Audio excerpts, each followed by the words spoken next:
Each phase of this war seems to take me further away. My one consolation in the midst of hardship and death is recalling the peace of the hermitage. I like to think of you sitting at the hearth, you're mending in your lap, the clock ticking the hours away. It is a picture from which I derive great comfort. I'm glad you're not harvesting a crop this year. With the men all away, the work is too hard for a woman. We've had a little rain recently.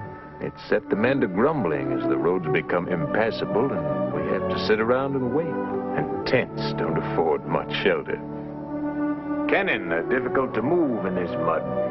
And you've no idea how exasperating such things can be. I haven't forgotten I promised to raise you to the heights. Grant me a few years' grace. We shall see what the future holds. Your devoted husband, Andrew. December 10th, 1814.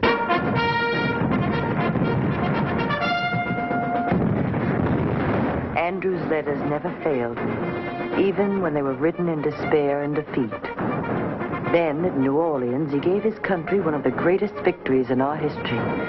When the early morning fog lifted, 3,000 of the enemy lay dead and wounded. Andrew lost only 8 of his own men. No one could have been prouder of him than I was. He came home again, and we had a year or so together. But I knew that Andrew was never destined to be peaceful for long. What's the matter with you? I won't do it. He has no right to ask me. I've served my country enough for one man. Who has no right to ask you what, Andrew? Not a soldier, not a politician, and I've had enough soldiering. Will you stand still long enough to tell me what you're talking about? The governor wants me to return to the Senate. Well, I'm not going to do it. If he wants a man in Washington City, let him go himself.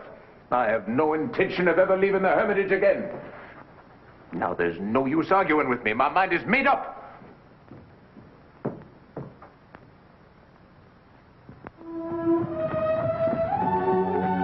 So Andrew was off to Washington again.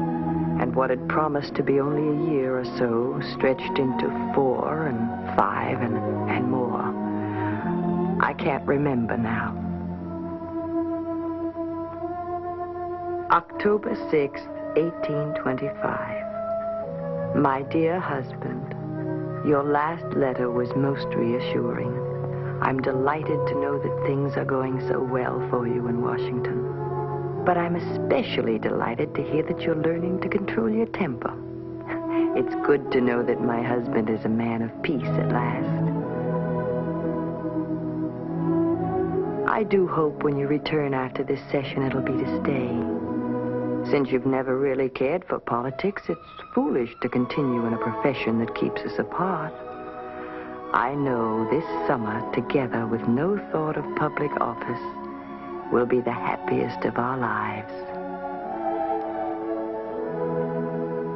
Since you've asked for my opinion, you're going to get it.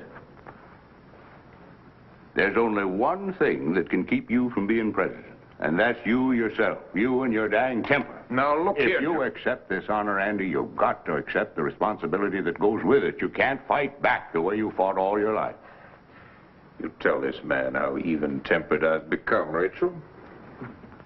Go ahead, John. I don't think you've got a gnat's notion of the kind of dirty campaign you'd let yourself in for. They're determined back east not to have a Western president. And there's no weapon your enemies won't use against you, no matter how rotten or dishonest. A little name-calling won't rile me, John. Even if it involves Rachel.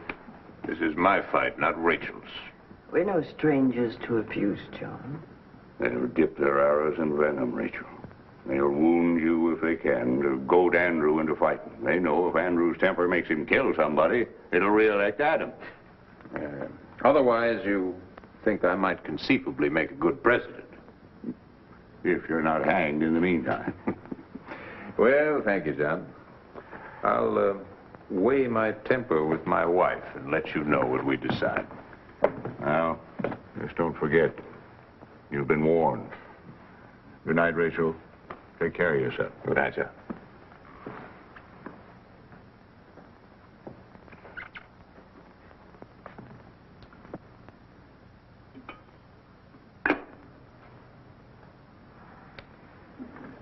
would you like to be First Lady? How would you like to be president?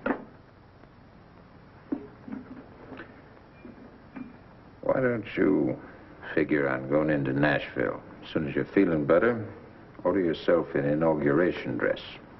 What'll I do with an inauguration dress if you're not elected? Isn't it a little late in life to stop gambling with me? Here's something I had made for you, just in case you decided to run. It goes in the back of your watch to remind you not to lose your temper. What do you think of that? In case you don't recognize it, it's me. That's just about the nicest present you could have thought of. I wanted to surprise you. But I'm afraid I'm the one who got the surprise when I saw that portrait. I've always thought of myself as I was when we first met. I don't need any artist to help jog my memory. Unfortunately, the poor artist couldn't paint me from your memory. He had to paint me as he saw me. Well, it's a fine present, Rachel. I thank you. Ah, I've learned all of your bad habits, none of your good ones. Yeah, when we get to Washington City, we're either going to have to refine our vices or else keep them a secret. Let's just keep them secret.